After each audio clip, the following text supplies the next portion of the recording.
खान पान, वहाँ का रहन सहन, उस नाते से असम का इस बार प्रभाव वहाँ निश्चित रूप से दिखेगा।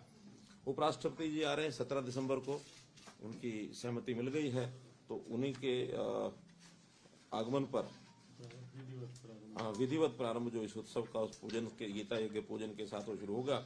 और उसी दिन कुरुक्षेत्र विश्वविद्यालय में 3 दिवसीय अंतर्राष्ट्रीय गीता संगोष्ठी 17, 18, 19 ये 3 दिन की संगोष्ठी होगी। और उसमें गीता के ऊपर जितने भी व्याख्यान वहां दिए जा सकते हैं, जितना लोगों ने अध्ययन किया हुआ, स्कॉलर्स जो हैं उस संगोष्ठी में आकर के और वो अपनी ओर से विषय रखते हैं।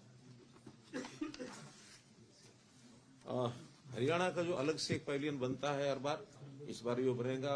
हरियाणा का लोक नृत्य है, हरियाणा का खान पान है, हरियाणा के जो विशेषताएं हैं वो दुनिया के लोगों को और बाकी देश के लोगों को भी उसका सबकी जानकारी मिले, तो उस नाते से एक प्रदर्शनी अलग से भी वहां लगाई जाएगी।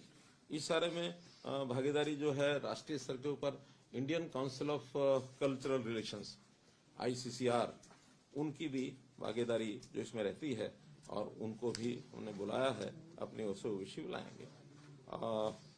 हर एक जिले में 3 दिन का गीता उत्सव का एक स्वरूप होता, तो छोटा स्वरूप है। 3 दिन में शोभा यात्रा निकालते हैं, एक संगोष्ठी करते हैं, उत्सव करते हैं, लेकिन हर जिले के अंदर कहा जाता है। इस बार भी 2 दिन का है, 22 और 23 दिसंबर को सब जिलों में ये कार्यक्रम किए जाएंगे।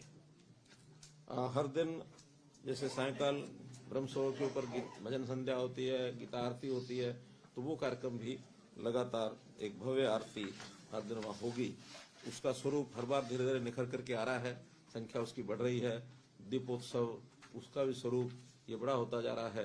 तो ऐसा शाम को एक अच्छा कार्यक्रम हर दिन होता है। 22 दिसंबर को वहाँ पुरुषोत्तमपुरा बाग में संत सम्मेलन हर वर्ष होता है, तो इस बार भी 22 तारीख को संत सम्मेलन होगा। जितने देश भर के संत हैं, विदेशों से भी कुछ लोग आते हैं, उनका एक सम्मेलन वहाँ रहता है, स्कॉलर्स भी आते हैं। और संतों की भूमिका समाज में क्या हो, समाज के सुधार के लिए, समाज में जो फैलती कुरीतियां हैं, बुराइयां हैं, उनको दूर करने के लिए, जैसे हमने इस बार संतों से निवेदन किया था, पीछे 5 मई को स्वामी जी उसमें आए थे, बाकी लोग भी, हमने हरियाणा में विशेष तौर पर नशा मुक्ति के लिए आह्वान किया था। और मुझे बड़ी खुशी है, संतों ने, सब ने कोई ना कोई किसी न किसी रूप में इन कार्यक्रमों को अडॉप्ट किया है कि हरियाणा में नशा कैसे रोक सके हम।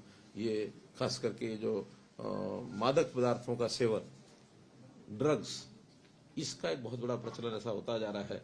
इसको रोकने के लिए भी मैं आशा करता हूं, मुझे पता तो नहीं है कि संत सम्मेलन विषय क्या क्या रखे हैं, लेकिन एक विषय जरूर वहां उस दिन रखा जाए, ऐसा मेरा स्वामी जी से निवेदन है। इस जो हमारा कुरुक्षेत्र है, इसका जितने भी महाभारत के समय के स्थान हैं, 48 कोस में ये स्थान फैले हुए हैं। अभी तक 134 स्थानों की एक सूची थी, लेकिन 2 साल पहले और नए स्थानों की खोज भी हुई।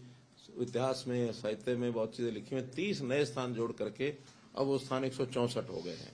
तो ऐसे 164 स्थानों पर भी वहाँ ग्रामीण क्षेत्रों में समितियां बनी हैं। हर जगह पर सरोवर है, हर जगह पर मंदिर है, हर जगह पर विकास की चीजें चल रही हैं। KDB के माध्यम से बजट कुछ जो इनको देते हैं, ये भी जहाँ आवश्यकता होती है वहाँ निर्माण कार्य कराते हैं। तो उस दिन उन सब 164 स्थानों की जो समितियां हैं उनको भी बुला करके और एक सम्मेलन जो उनका 23 दिसंबर को ये कुरुक्षेत्र विश्वविद्यालय में उनके समितियों के जो प्रतिनिधि आएंगे। और विशेष बात यह है कि उनको कहा गया कि अपने अपने तीर्थ की मिट्टी और जल वो लेकर आए। बाद में ऐसा भी विचार है कि उस मिट्टी और जल से भगवान श्री कृष्ण जी की एक बड़ी प्रतिमा ये बनाई जाए और कुरुक्षेत्र में ही स्थापित की जाए। इस प्रकार का एक आह्वान उनको ये किया है। 23 को ही दोपहर के समय, जैसा हर वर्ष करते हैं, इस बार भी 18,000 बच्चे सामूहिक सांघिक गीता श्लोक उसका उच्चारण करेंगे। और उसमें हाँ स्थानीय तौर पर तो होंगे ही, ऑनलाइन जुड़ा हुआ होगा कार्यक्रम, बाहर के लोग भी उसमें साथ जुड़ करके उसी समय वो या तो उसके दर्शन कर सकते हैं, देख सकते हैं, सांघिक बोलना हो तो बुलवा भी सकते हैं। लेकिन स्थानीय तौर पर वहाँ मैदान में जो थीम पार्क है कुरुक्षेत्र का, 18,000 बच्चे सांघिक गीता का श्लोक, गीता पाठ, ये सब